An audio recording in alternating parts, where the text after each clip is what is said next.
vách sau mối tình lại xa. Có phải vì tôi trắng tay đời nghèo, hay tài duyên lành chưa tới, hay vì tớ không chữ xe môi nên đôi mình không bước chung đôi. nhà mình chung vách sao vẫn hoài tình cơm. Có lẽ tại tôi thương lén yêu thầm, Hay là vì tôi xấu xí nên mất trạng giả vờ không thấy. khi tôi mang tặng em trái tim yêu.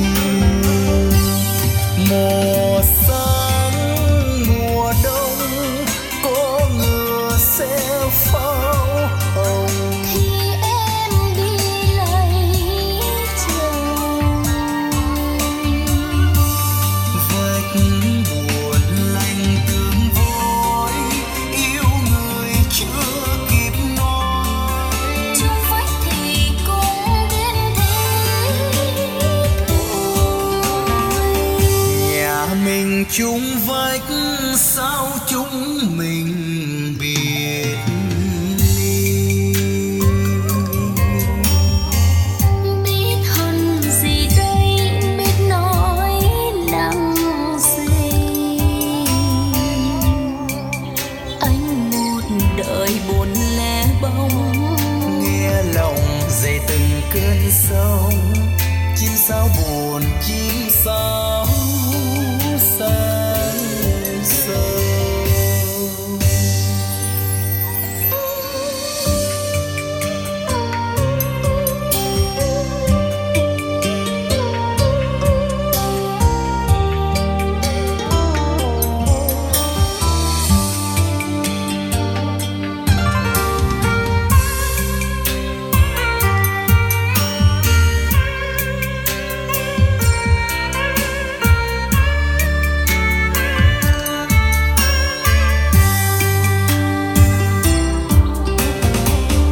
Nhà mình chung vách sau mối tình lại xa.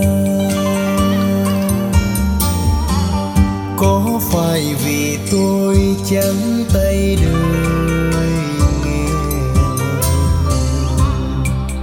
hay tài duyên lành chưa tới, hay vì tớ không chữ xe môi nên đôi mình không bước chung đôi.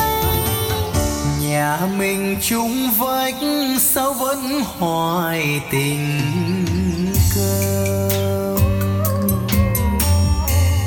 Có lẽ tại tôi thương lén yêu thầm, Hay là vì tôi xấu xí nên mất trạng giả vờ không thấy.